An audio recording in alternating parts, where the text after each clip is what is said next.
The 32nd chapter of the book of Yechezkel is the final chapter of the prophecies for the nations. We've had prophecies for the Ammonites, Moabites, Edomites, Sidon, Sor, and then finally a number of chapters regarding Egypt. The one great missing thing that we would expect to see, which we saw in the book of Yeshaya and in the book of Yechezkel as well, is that there are no prophecies about Bavel, about Babylonia. Babylonia is perhaps God has said them. They are God's servant. Yirmiyahu and Yechezkel have said that the Jews need to submit to Bavel. Yechezkel is living in Bavel. So nothing about Bavel, but about many other nations. And this is the last of those chapters before we turn back towards our people. Vayihi, again, 32. So it's the 12th year. So presumably the year 586 or 595, 586 or 585, depending upon how you count. Either way, it's a little bit after the destruction of the Beit HaMikdash. God said to me as follows: Ben Adam, Sakina al Paro Melech Mitzrayim. V'amarta elav kfir goyim nidmeta. V'ata katanim b'yamim v'tagach b'narotecha v'tidlach mayim b'raglecha v'tirpos naharota. So mortal man, right, son of man, you're not a god. Tell Pharaoh, you're going to give him a kina, a dirge, a lament. Say to him, great beast amongst the nations, you are doomed. If you remember a couple of chapters ago, we started with Paro, the idea of him being the tanin, him being the crocodile, this great mighty animal that he, in a sense, makes himself out to being. And he's being told here, you're doomed. You're like the dragon in the seas, right? You're going through their streams, you're stirring up in the water, but you're muddying the streams. Things are not going to be good. You think you're great, but you're just muddying the streams.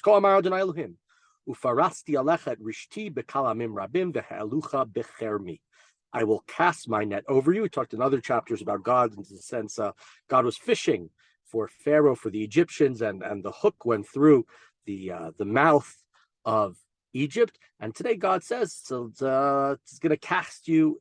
Right, you're going to be trapped in the fisher's net and with many people, and you will be hauled up. I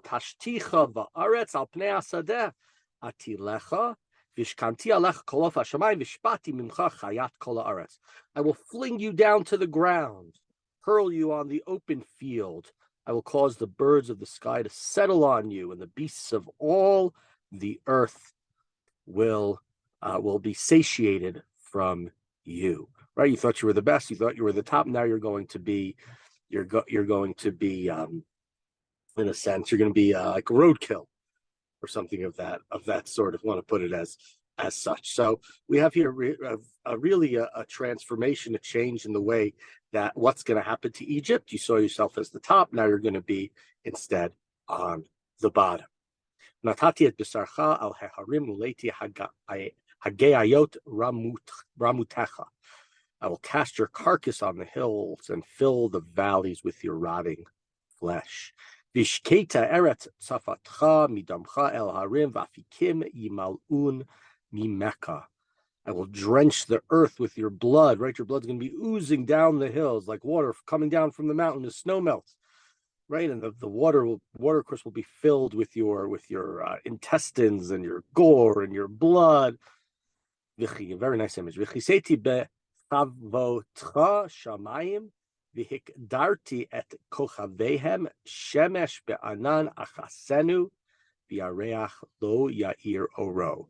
So when you are covered, right, I will cover the sky and darken its stars. I'll cover the sun with clouds, and the moon will not give its light. Right, everything that you thought that you were the light of the world, that you were the one who was in charge, on top, and everybody else was had to bow to you, or had to, I guess in the Yosef stories, had to bow to you, had to pay you, whatever it was. It's not going to be anymore.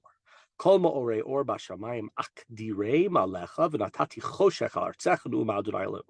the lights that shine in the sky will darken above you, and I will bring darkness upon your land, says God. Obviously, Mitzrayim, Choshech, darkness. V'chasti lev amim rabim, and I will get many nations angry. When I bring your remnants amongst the nations to countries that you never knew, people will be angry and they'll be shocked I would say more than angry, chasti. The first word, verse 9, we think of as kaas, as anger. But I think in this verse, I said originally anger, but it seems more like they'll be surprised. This is, how could it be the downfall of such a great nation? Vashimoti alecha amim rabim, umalchehem yisaru alecha, sha'ar ba'ofefei charbi al pneim, v'chardu lirigaim ish lenafsho biyom mapaltecha. I'll strike many people with the horror over your face, and the kings will be aghast over you.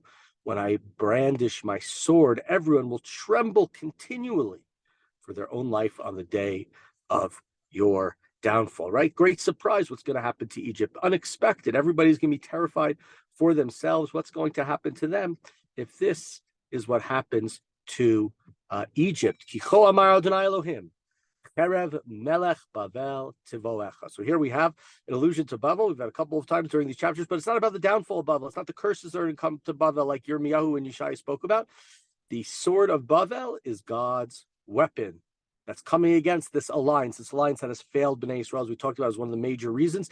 Egypt, right? The problems with Egypt, the problems with Sor. One was the idea of them being so haughty, so arrogant, thinking they're so great, and therefore they're going to go from the top to the bottom. And the other one was their lack, Bavel more than Sor, really, not Bavel. Egypt and Ammon and Moab and the Plishtim, the Edomites, their issue more than anything else was their lack of remaining loyal in their, as they were allies to Bnei Israel, and Bavel came in, destroyed Jerusalem. Nobody seemed to come. The sword of Bavel is going to come to you. We're in verse 12. And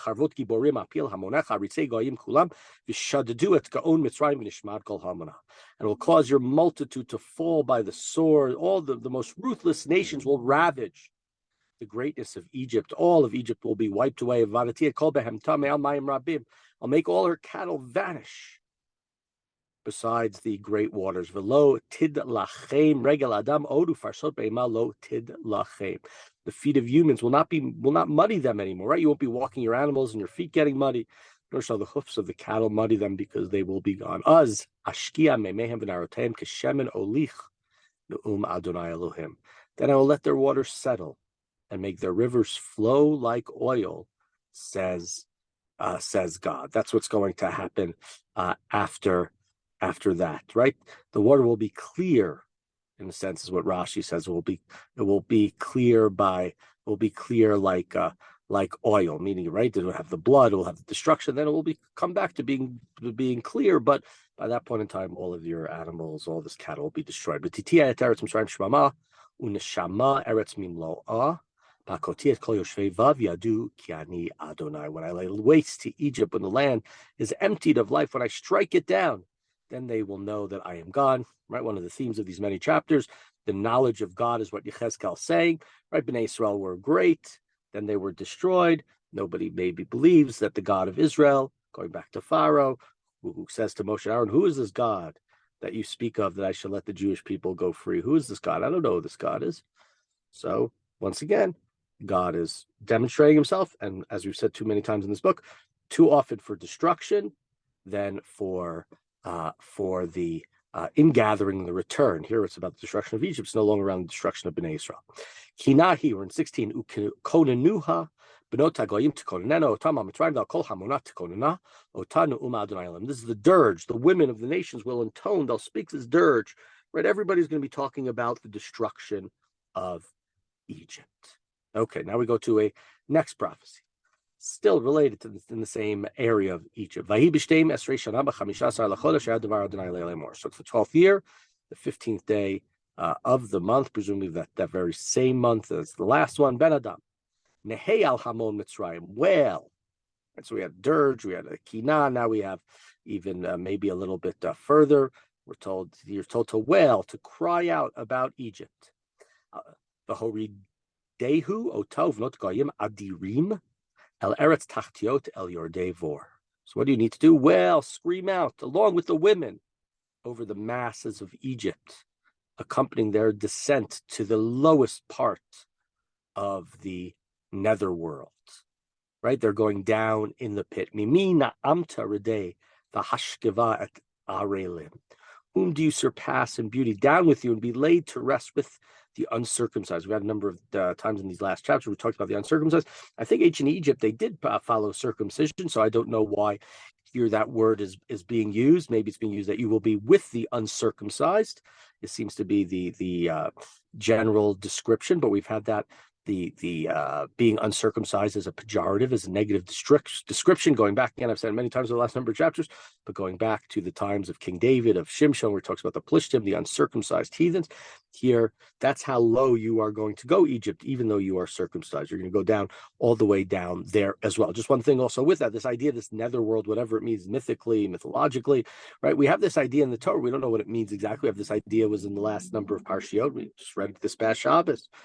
Yered el beni avel sha'ola, Yaakov says, I'm going to go down to the netherworld, right? Yaakov says, with my son Yosef, or he says, right? He says in this week's parsha a couple of times, V'ridu et sevati biagon sha'ola. My old age will go down to Sha'ol. What does Sha'ol mean? It's a pit. It means some sort of netherworld. Who knows what it means? Obviously, he didn't know what it means. We don't know what it means, but some sort of idea of an afterlife, of just being sinking down into a terrible place. Continuing verse 20. So let's see what it says here about that. B'toch halecherev yipolu, cherev nitana mashchu ota v'chol hamonau. They will lie amid those slain by the sword. Egypt has been dragged and left with all her masses. Yidabru lo elei giborim mitoch sha'ol et ozrav yardu shachvu ha'arilim chalecher. From the depths of the Sheol, the mightiest of warriors will speak to the Pharaoh and his allies, the uncircumcised, those slain by the sword, have gone down and lie there. Right? Who are the ones who are going to be down there with Egypt? Who are the horrible ones? Who are the ones who are, in a sense, punished in the afterlife? Sham Ashur v'chol kehala. So there, Assyria is with her. We talked yesterday, the comparison, Egypt, you think you're so great. And then we turned to Egypt, who are you like? And it was, you are like Assyria. And the description of the kingdom of Assyria, which was destroyed, and telling Pharaoh and telling the Egyptians that the same will happen to you. So not surprisingly, that Assyria and all of its people and all of Svivotav, Kvorotav, all of her graves are there where Egypt's going to be. Kulam chalim anoflim b'charav, all those slain by the sword. Asher nitnu kvoroteha biarkete vor, vayikala svivot kevurata, kulam chalim noflim b'charav asher nitnu chitit be'eretz chayim. Their graves set in the lowest points of the pit. All the company around her tomb, all their slain, all those struck by terror in the land of the living.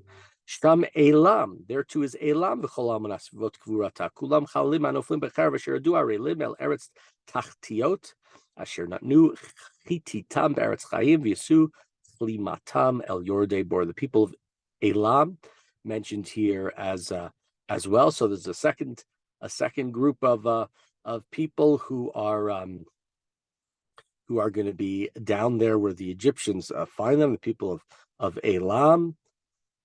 Betoch halim netnu mishkav in 25 la b'chol amunas v'otav korotav kulam arilim chalei cherev ki nitan chitim be'eretz chayim v'yisuch limatam el yordei vor betoch chalalim nitan. They made a bed for her amongst the slain. So again, all the uncircumcised, as they were killed, and they were sent now down to the bottom of the pit. Sham Meshech Tuval. There also are Meshech and Tuval. These are names back from the days of the days of Noach. Okay, so this is another place where the Egyptians will be killed and will be destroyed, and will head down there from. So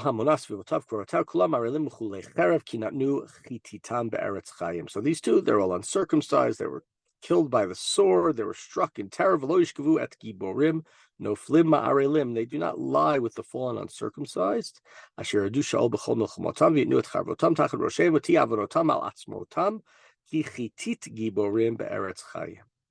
Right, so these ones, they don't lie with the most uncircumcised. Right, they're not going to be there in the worst place. Why? I don't know.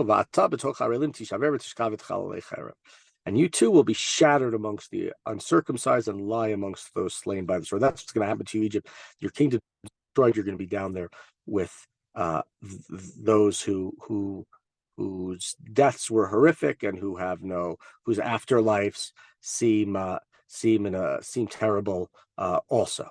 Continuing on verse 29, Shama Edom, Milacheha. Edom is there, V'chol Nesieha, and all of her princes. Asher Nitnu B'gvuratam et Chalei Charev, Hema et Arelim Yishkavu, V'et Yordei Bor. All those from Edom are down there. All those uncircumcised who were killed and now lie deep into the recesses. Shaman Sichet Safon Kulam Chol Tzidonim, Asher Adu et Chalim B'chititam Migvuratam Boshim V'Yishkavu Arelim et Chalei Charev Yisuch Limotam et Yordei Bor. All the princes of the north and Sidonites. We talked about Tzor and Sidon. Here we talk about Sidon, who went down in disgrace. Okay, they're also down there deep in the pit. Atem Yeref Pharaoh v'nichem al kol hamona. These Pharaoh will see, and he'll be consoled, right? Because he's not the only one there. The men of Pharaoh who are slain by the sword, misery loves company. So at least he's got company down there. I've struck terror into the land of the living. I've struck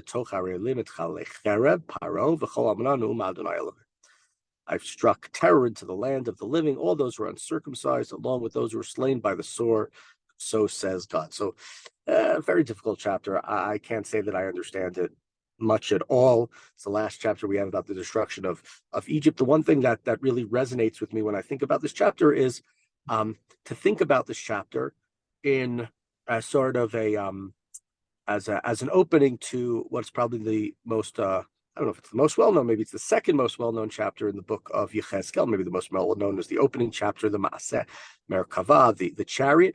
But another chapter that's well-known is the chapter of the dry bones, of these bones that Yechezkel is going to offer prophecy. I believe it's chapter 37, that they're going to come back to life. There's a whole debate, whose bones are these? Are clearly bones of Jews, but whose bones are these? It's probably supposed to be understood less literally, as the way that, of course, traditionally was understood, as more of the idea of Bnei Yisrael coming back. But if we think about that, especially in a more literal fashion, here we have Paro, and we have Edomites, and we have Sidonites, and we have all of these enemies of Bnei Yisrael, and all these people have done horrible things, and they're going to be thrown down to the bottom of the pit, and from there they won't be taken back up. As opposed to a number of chapters, we're going to read about the Chalei Cherev of Bnei Yisrael, those who were destroyed of our people, who God will be very happy to bring them back, that their dry bones will be restored, that they will have a chance to come back. So we'll see that chapter in a number of days.